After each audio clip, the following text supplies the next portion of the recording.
So, siyang ano to. so let's have a review first, ano? Before we start our discussion for today. Review muna tayo kung ano yung mga natutunan natin last grading. No? Okay. So, congrats sa isang exam. Maganda naman yung scores na nakuha nyo. So, review lang to Parts of a computer. Sige. Who can tell me the parts of a computer? Or sabay-sabay na? Motherboard. Basic parts. Keyboard. Keyboard. Keyboard, mouse, system unit, monitor. Yun. Monitor. System unit, keyboard, and mouse, right? Very good for everyone. Components of computer. Hardware, software, peopleware. Ito kaagad. So hardware, software, and peopleware. Peopleware. Okay? So mag-enumerate lang tayo para mabilis na. Classifications of hardware. System hardware at peripheral hardware. System hardware and peripheral hardware. Yung system hardware, nakikita sa loob o sa labas ng system unit? Sa labas. Sa loob ng system hardware. Pag sa loob ng system unit, nasa loob ng, pag sinabing nasa loob ng system unit, system hardware. Okay? Pag nasa labas, gaya ng keyboard, mouse, monitor, yung mga nakikita natin sa labas ng system unit, they are called peripheral hardware. Peripheral hardware. Okay na? Pag nasa loob, anong tawag sa kanya? Pag nasa loob ng system unit?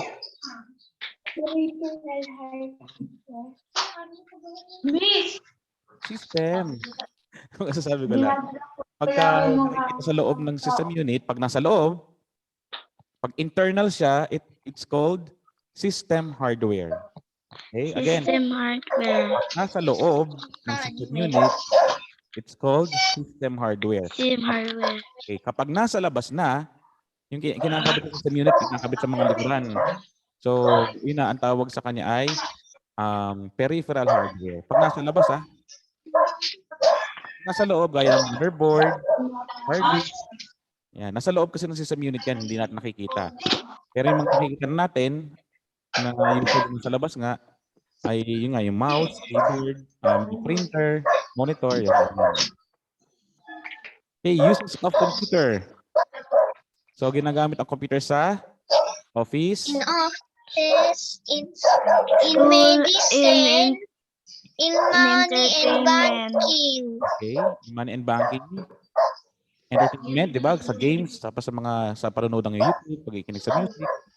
In banking.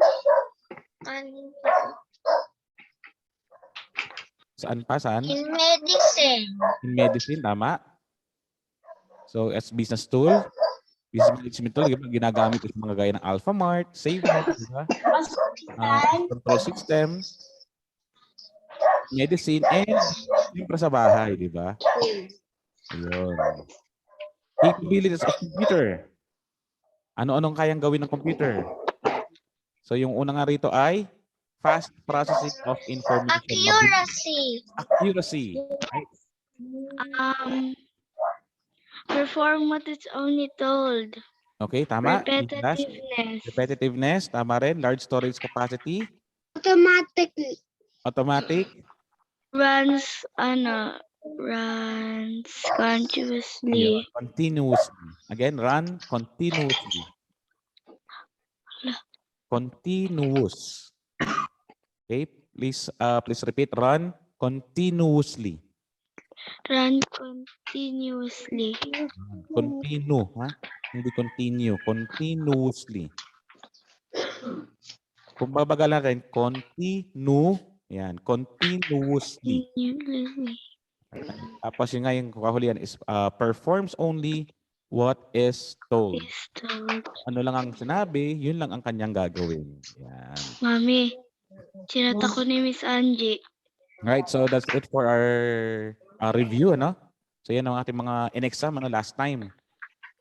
And kina-finalize ko pa yung grades kasi yung iba hindi ko pa na i-record. Right, so for today, we are now going to talk about how the computer works. Paano ba gumagana ang computer? Ano? So yung ating itatakal up for today. So first, so ito yung computer processing cycle. Process, output, storage. Again, this is the computer processing cycle. Okay? So as you can see in the screen, ito yung cycle ng ng pagpaprocess of information. Okay? So it is composed of 4 basic units of computer. Okay, again, it is composed of 4 basic units of computer. So they are input, process, output, and storage. Yan. So from input, doon tayo magsisimula, information will be sent to the computer, and then the computer will process the information. Okay? Galing sa input. Papunta kayo sa computer, tapos ipaprocess ng computer. Then after processing, yung result ito, it will be shown. Okay? It will be shown, and that's the output. Ipapakita kung ano man yung resulta nung i-process ng computer. And yun nga, mapupunta sa output na yon. And lastly, the information will be stored into the computer storage. Okay? Masasave na siya. Okay, let's say for example, may gusto kang i-compute. Okay? Kasi computer can compute eh. So you want to know the answer of 2 plus 2. Okay? Gusto niyo malaman, ano bang 2 plus 2? So before na, we all know kasi madali lang, di ba? So let's say gusto natin sa computer ang mag-compute. So you'll need to input the information, which is 2 plus 2. Okay, using the keyboard. Siyempre, using the keyboard, ita-type natin, you're going to encode it 2 plus 2. Plus 2. Ha? So once it is typed already, papasok ngayon yung information. This is the data, okay? Ito yung data natin, 2 plus 2. Papasok kay computer, okay? And then computer will process. Yung process na gagawin niya, it will compute. 2 Yes? plus So it will add, okay? Mag-a-add ngayon si computer. Okay? Pumasok yung data, 2 plus 2. So it will process. Ngayon, yung sagot niya or the result of 2 plus 2 will be shown sa output. Ayun na, sa output. Yung output natin is the monitor. So makikita natin sa screen. Okay? That's the output, yung screen natin. Whichever na nagpapakita ng result, it's called output. Okay? And after that, all the information will be saved. Okay? It will be saved or stored sa computer storage.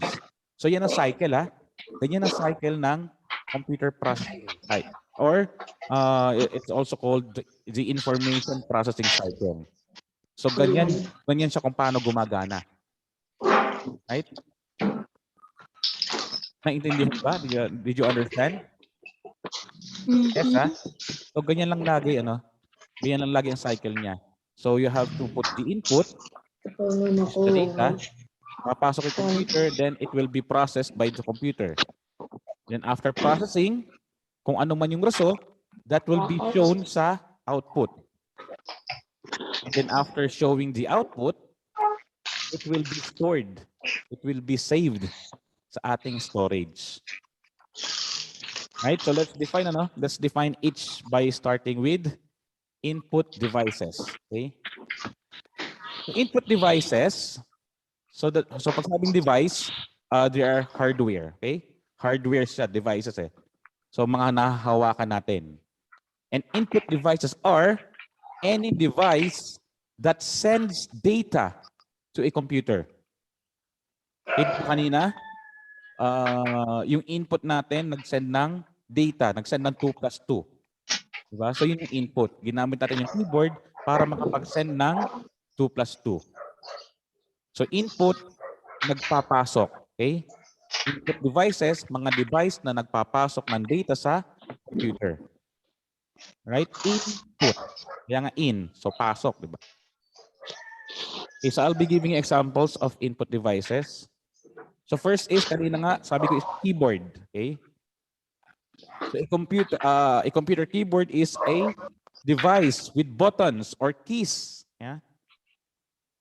Okay? Ang tawag dito is keys. Yan, yung mga buttons na yan. So these keys, once pressed by a user, a peopleware, a data or command enters into the computer.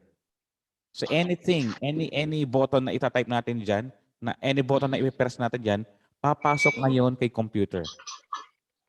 Diba pag nag-type tayo sa keyboard, may pinapakita sa screen. Or let's say, I type letter S. Lalabas ngayon sa screen yung letter S. Right? So as you can see here, this is a board, okay? Board siya. Board siya that is full of keys. Ito nga yung mga keys. Kaya siya tinawag na keyboard. A board that is full of keys. Right? So by using the keyboard, pwede tayo makapagpasok ng data sa computer. And since computer can be used to enter data or command, then keyboard is an input device.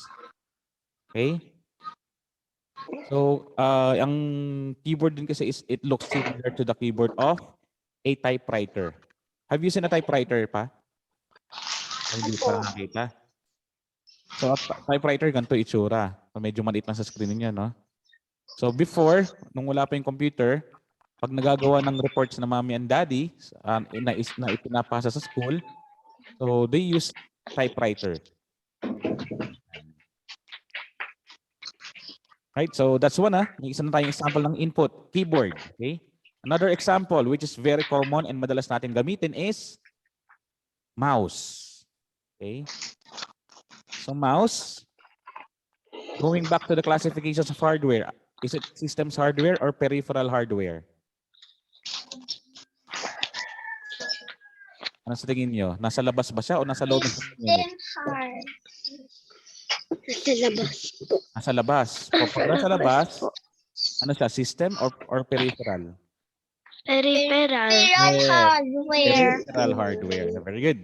So mouse is a peripheral hardware that is handheld input device that is used to control the pointer on the screen. Okay? So makikita niyo Meron akong ganyan. Ayan. So itong araw na to, it's called mouse pointer. Shape. Mouse pointer. So yung mouse, ang ginagamit natin to control the pointer. Okay, the mouse pointer. Arrow. Right, so let's ibibigay natin yung yung features, the basic features of mouse. Okay, so the basic features of mouse is it has a casing, this is a casing with a flat bottom. Okay, flat. Ito yung bottom niya, flat. Yung ilalim. And it's designed to be gripped by one hand. Yes, ano yun? Okay, I thought you're telling something. So again, so the basic features of mouse. So one of the features is it has a casing with a flat bottom. At yung design niya, it is designed to be gripped by one hand. Yan. So mouse has one or more buttons on the top. Very common ay 3. Okay? So meron tayong left mouse button, meron tayong right mouse button, and the scroll wheel. Okay? Mouse also has a multi-directional detector at the bottom. Yan. So yung old mouse designs use trackball. So meron ditong bilog. Yun yung mga old designs yung mga luma na. Yung mga dating designs pa, ang ginagamit sa ilalim ay trackball. Sino sa inyo naka-computer ba lang ngayon? Who's using a computer? No one? Patingin nga yung sa mikro. Saan patingin yung ilalim? Yung ilalim ng mouse. So yan, ang ginagamit naman niya, ang tawag dyan is optical mouse. Yan, optical mouse naman ang tawag dyan. So optical mouse, gumagamit naman siya ng light detector. Yan. So before, gumagamit ng trackball. So meron diyang ball na ito nasa gitna mismo 'yan. So it has a trackball na siya yung siya yung may sensor. And this one has light detector, right? So mechanical mouse and optical mouse. Right? And the last one is meron siyang cable. This is the cable, okay? This is the cable connecting to the mouse. Connecting the mouse to the computer, sorry. Right. So ito rin, a mechanical mouse has a cable. Pero siyempre, yung mga iba pang mga mouse, like kay Sam, Sam, it's a Bluetooth, right? Naka-Bluetooth mouse ka ba? Wala kang wire? Wala po. Ayun. So pag walang wire, it is Tap wireless lang po mouse. yung ginagamit ko po. Kasi yan ay wireless mouse. So gumagamit yan ng battery, gumagamit yan ng Bluetooth connection. So basically, ito na, no? Basically these are the parts of a mouse. This is the right mouse button. Okay, right. This is the left mouse button. This is the scroll wheel. Ito yung palm rest, or also known as the body, and the cable, okay? So cable, minsan merong PS2 na natawag, merong USB type, okay? So basically, yan ang mga parts, okay? Parts of a mouse. Tandaan ang parts, ha? Okay, so balik natin. So anong part ito? Right mouse. Right Right button. Mouse Okay. button. And this one? Left. Left, right. Left. Left, Left button. Okay. button. Left And button. this one yung nasa gitna? Scroll Scroll button. wheel. Scroll Scroll wheel. wheel. Okay, and this one? Palm Palm. Body.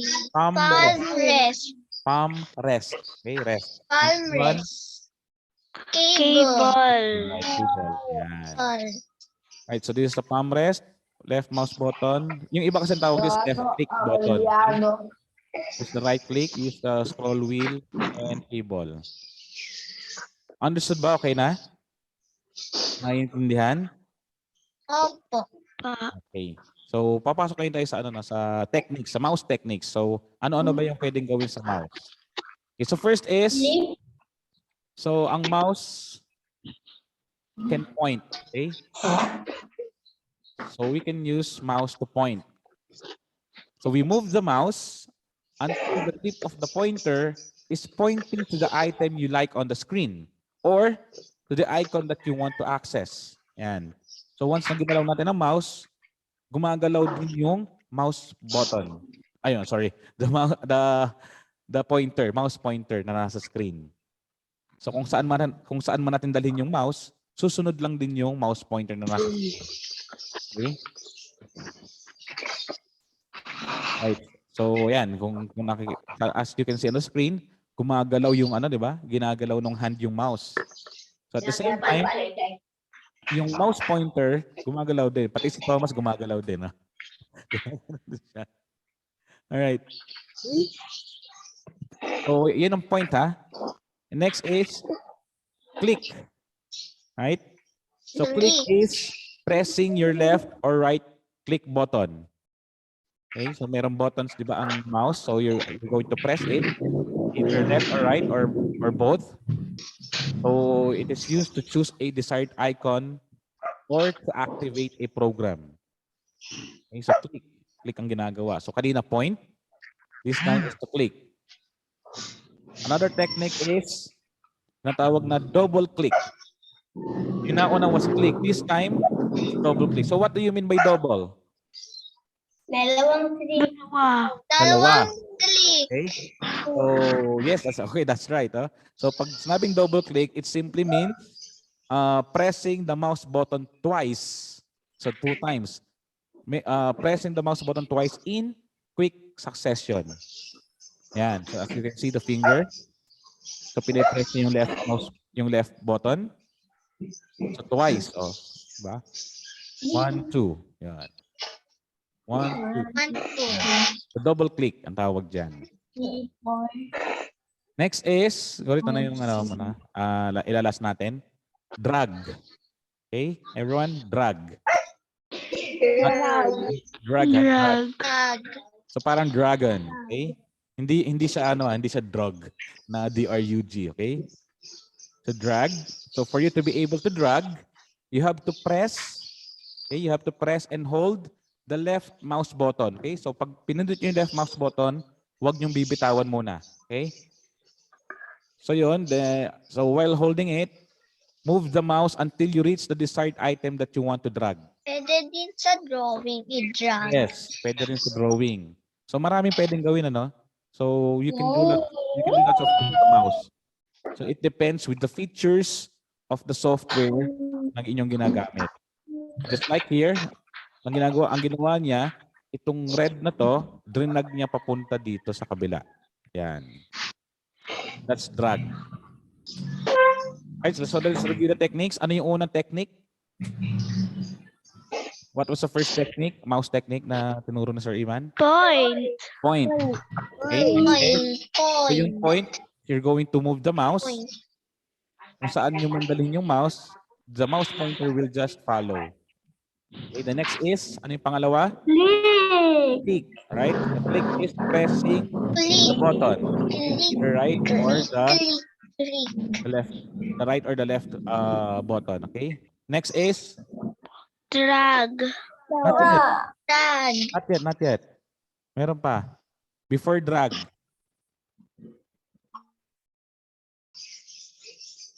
Yung double? Double click. You're going to press the mouse button twice in quick succession. And this lastly is, ito na nga, is drag. Drag. So, drag is pressing and holding the left mouse button. Okay, nilagay ko na pala dito. So don't let it go. Let it go, let it go. So yan. So while moving the mouse until you reach the desired item that you want. Tapos pag na-reach nyo na yung item na gusto nyo i-drag, then that's the time that you're going to release. Okay? So i-release nyo na, bibitawan nyo na yung left mouse button. Alright, so that's drag. Okay, let's go to another input example, input device example. This is joystick. Okay, joystick. Ano ulit siya? Systems hardware or peripheral hardware? Peripheral hardware. Yes. Again, it's Hardware. peripheral hardware. Okay. So it could be seen outside the system unit. So joystick is used in computer games and some medical applications. So ginagawa dyan, it is used to move an indicator that you can see on the monitor. So as you can see, this girl is playing computer games with the joystick. Yan. So yan. So ganyan ginagamit ang joystick. Next is webcam.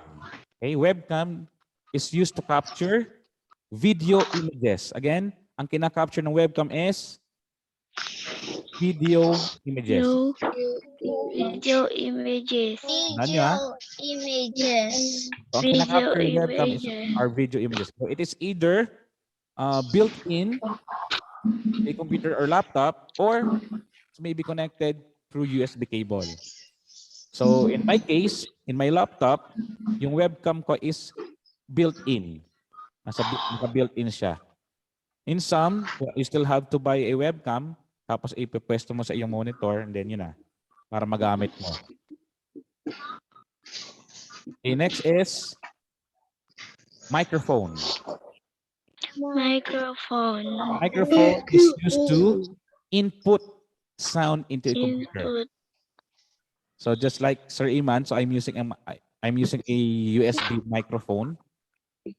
Ayan. So ang ina-absorb niya is my voice.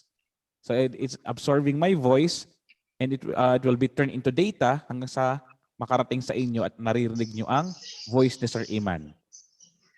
Right? So this time, kung kanina, ang nakaka-capture ng, what's this? Ang nakaka-capture ng webcam ay what? Anong nakaka-capture ng webcam?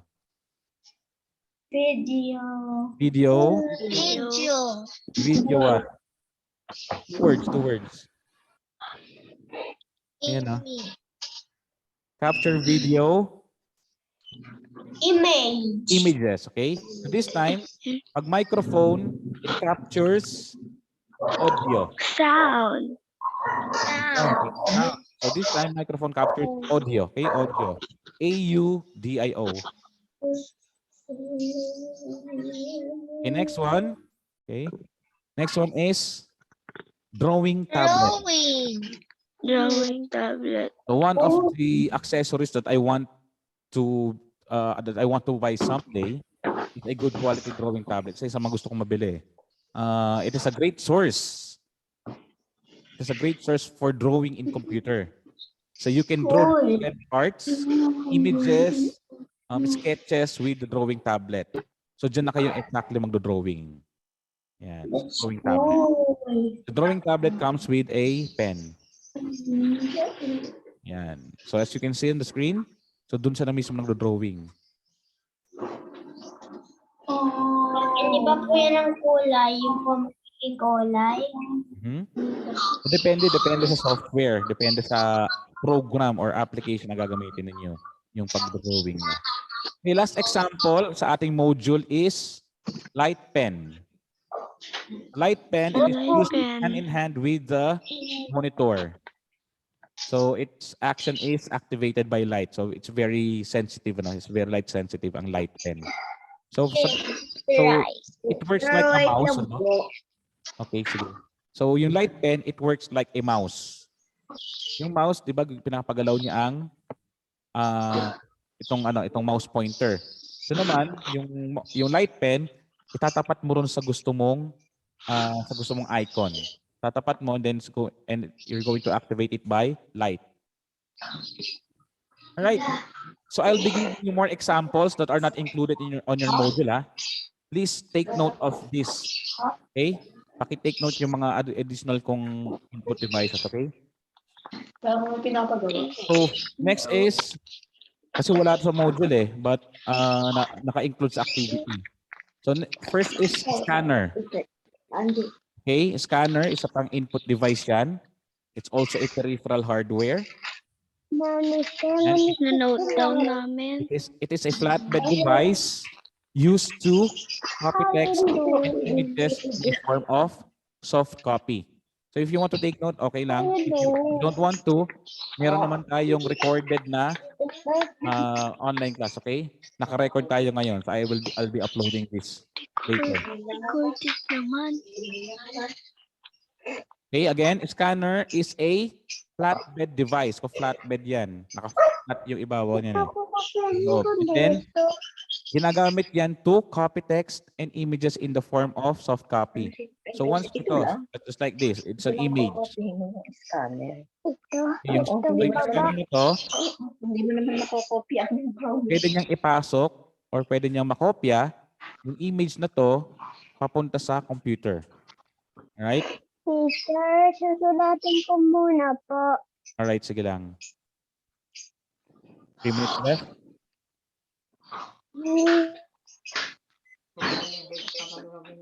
So may dalawa pa, no? May dalawa pa akong bibigay sa inyo na input devices.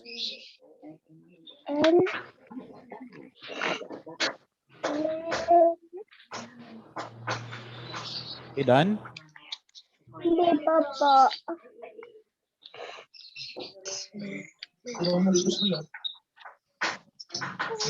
Ang lalagay. Hindi lahat. Okay, just say done. Okay na sa scanner? Hindi pa po.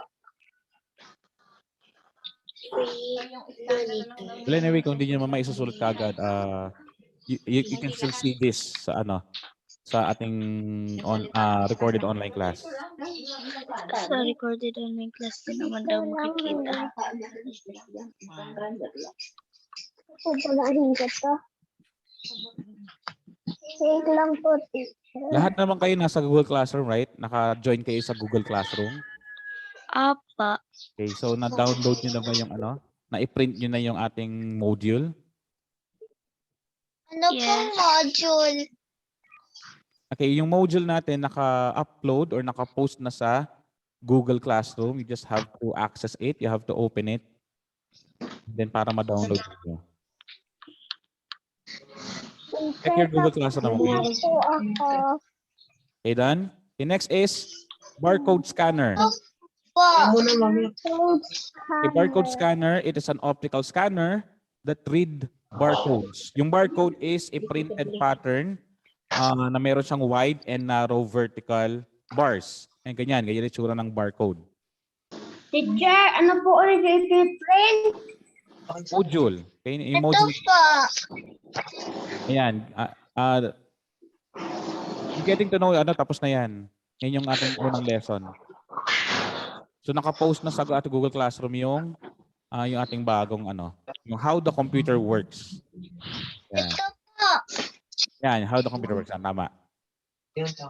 So usually, makikita natin yung barcode scanner sa mga gaya ng supermarkets, sa grocery, sa department store, diba sa Alphamart. So ginagamit yan para mabaril. Kasi ito kasi is a gun, okay? Barcode scanner gun. So ginagawa diyan, scan ang barcode. Okay, lastly, bago tayo matapos, lastly is trackball. Okay, trackball is a pointing device consisting of a ball held by socket containing sensors, okay? So ano lang siya para din yung mouse, okay? So instead of para kang nakakita ng upside down na mouse. Saan yung trackball niya kung saan yung trackball niya, ito yung mismong trackball, yung bilog. It is exposed. Yung mouse, yung mechanical mouse binaligtad lang. So yan yun. Trackball.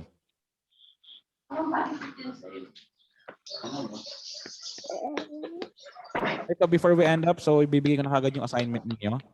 Assignment for tomorrow is exercise page 35 and let's do this page 36.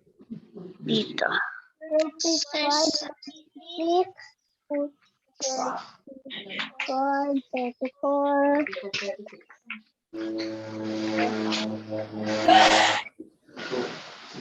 Anytime from now kasi mapuputol na tayo. Assignment 35 and 36.